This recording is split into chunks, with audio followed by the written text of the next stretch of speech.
there's one thing that the interceptors are always on the lookout for. It's motors that have seen better days. These can often be the car of choice for criminals. See, the reason that we stop sort of the older vehicles, the more sort of knackered ones, is because that's what criminals tend to use. Look, no insurance, insecure battery, no rear wiper. Like you're just getting back, nil. You can see them and they just stand out like a sore thumb. Have you got any insurance? No. Have you got a driving licence? No. It's not against the law to have an old tired looking car, but I'd say 7 times out of 10 there's a problem with them, like they haven't got insurance, they haven't got licences, or they've been up to no good, so that's why we do stop them. Fit, vehicle seized. It's early afternoon, and Interceptor Lee Wilson is out on patrol when he spots a scruffy-looking white van with a faulty brake light. LZLZ from Tango 423 Quebec, over. It was for a moving vehicle check. Thank you, 192 on Martin Road. It should be a white Astra van. It comes back clean and being owned by a woman, but there's a man behind the wheel, so Lee decides to pull him over. I said worried about his brake light, and probably not aware of it. Check his driving licence status, make sure he is who he's supposed to be. And go from there. Oh, young fella, you alright? Yeah. Good, good. Lee's immediately hit with a wave of pungent perfume. What? You been smoking cannabis? No. You used to have a cigarette in your hand there. Was that cannabis you were smoking? Just be straight up front with us. No, it's not, no. No, right, turn around, look at me. Right, your pupils are really, really small. Alright, you had in your hand there when you were in the driving seat, okay, driving along, you had what looked like a cannabis joint. Alright? Right. Have you just been smoking a joint? Just be straight up front. Right, have you had any cannabis today? Earlier on, yeah. Right, okay, because you stink cannabis fella. Right. Is there any cannabis in the car? I'm going to search you to section 23 of the Misuse of Drugs Act. The grounds are because I can smell cannabis in the car. You're looking forward towards a tin there, a tub, which I suspect has got cannabis in. Is there cannabis in there? Looks only good. Alright. So, after being pulled over for a dodgy light, the driver finally fesses up to smoking cannabis and to possession. Not a bad little pull. Stinks of cannabis, and sure enough, there's a cannabis bud, and that's the grinder. So we put in there, we grind it up, very similar to that tobacco, roll it in a joint, smoke it, get high, and become a danger to road use when he drives. Now it's time for the van driver to take a drugs wipe. Right, up, put your tummy, you need to do your cheeks. Thank you. Drug wipes take up to 8 minutes to give a result, and Lee uses the time to give the driver a piece of his mind. You've got to understand the severity of driving whilst unfit or under the influence of drugs. You're out traffic travelling up and down here, it's one of the busiest roads in Middlesbrough, and you're travelling past the school, kids are getting picked up. Could you ever live with yourself if you happen to have, you know, knocked a child over going up here, or caused an accident, caused injury to yourself or somebody else? You'll have a family that cares about you. I have no doubt about that. Think of the look on your family's face if you happen to have a crash as a result of your drug driving. However, Lee's lecture is cut short by a positive result. 4 minutes in, we're halfway through and it's indicating already for cannabis. Alright. So that's just to me that you've had some recently. As the wipe suggests, the man has smoked cannabis. He'll be given a blood test back at the Nick. Drugged-up drivers were involved in more than 300 fatal or serious crashes last year, and Lee's delighted to get another one off the road. Drug driving is no different to drink driving. How's he going to focus on his driving? He kills somebody. Somebody's life's destroyed and the whole family goes through absolute turmoil as a result of £10 worth of cannabis. And I'm really glad that single brake light on a vehicle has indicated for me to stop this vehicle and go and have a chat with him.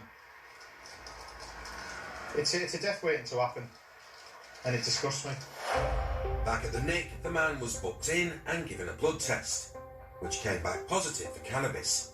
He was later convicted of possessing cannabis and driving under the influence of drugs. He was fined £355, including costs, and banned from driving for 12 months. Still to come. And then he now pursues. Send back directions. Spike's hunt for a stolen motor We've had a 2-in-1 burglary last night. Someone's broke into a house, nicked the car keys, and then nicked the car. leads him to call in the canine cavalry. Someone actually stops the car, gets out and runs. I might not actually catch them, but my best hairy friend here, he's going to catch anybody.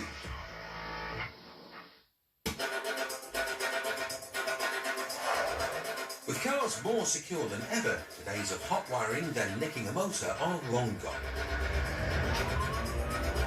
The Stovey Norton Road, heading towards the town. Nowadays, car thieves break into houses, take the keys and steal the motor. This is known as a 2-in-1 burglary. The criminals out there who break into houses in order to steal the keys to the cars, it's happening more than ever now. With these 2-in-1 burglaries, they don't necessarily come in to burgle your house. They see a car in the drive. They're not always selective of what car they want, it's just a car. They'll use that car on false plates majority of the times in order to commit their crime.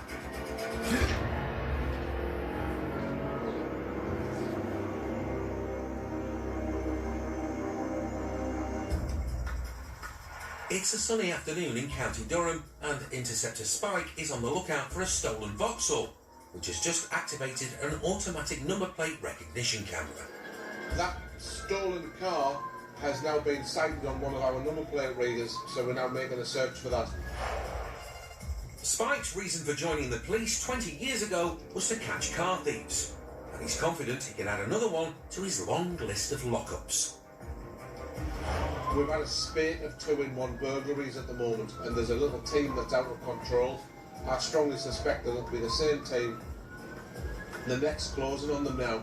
We've got all traffic assets in this area, almost like a ring of steel. We're going to do our best now to get hold of whoever's in this car. Spike's single crewed, but he's going to pick up 2 colleagues to help him track down and, most importantly, catch the villains. They're all young, skinny lads, probably wearing tracksuits, and they can probably outrun me. Because of that, we've also got a tactic that we then use to combat these. We combine a traffic car and a dog car in one, and we become a formidable team. Spike's joined by dog handler Ian Squires and his German Shepherd Kaiser. Not the most conventional combination, but one with a proven track record. This is a tactic we've used quite a few times now. You might have someone in a fast car who might make off for the police. Whatever fast car they're in, we will catch.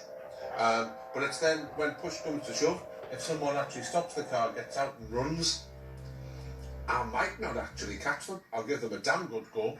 But my best hairy friend here, he's going to catch anybody. Suppose Usain Bolt went a bit mad, jumped into a nicked car, drove it. He's going to catch him. You know, he's going to catch him within the first 20 yards. Yeah. But there is one downside to this otherwise winning combo.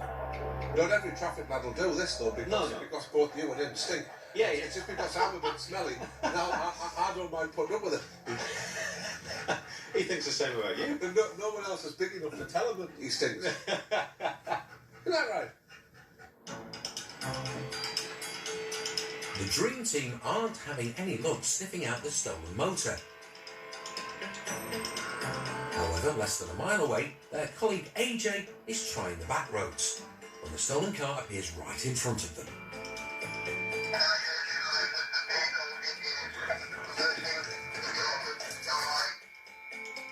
The Astra stops and the front seat passenger gets out.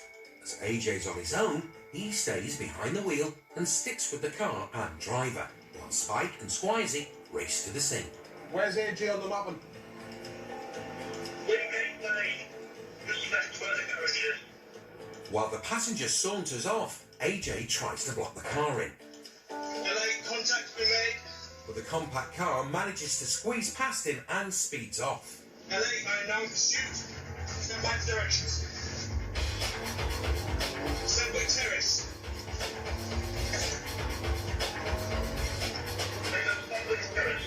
The Vauxhall takes 2 quick rides into an alley behind some houses.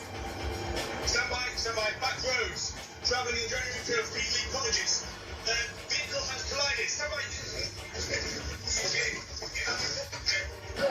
Spike and Squizey are now right behind. It was. They're running. Where? But AJ's already got the driver. Straight through, Spivey. Straight. Spivey, straight through and ahead. Straight through, down there, down there, down there. They think there's another runner.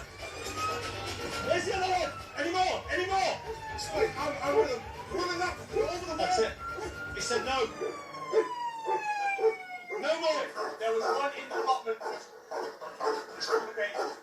Good lad. The front seat passenger is long gone, but they got the man behind the wheel. Nice job. Less than 2 minutes after AJ first saw the stolen car, they got its driver nicked and in cuffs. Mint. That, AJ, is mint.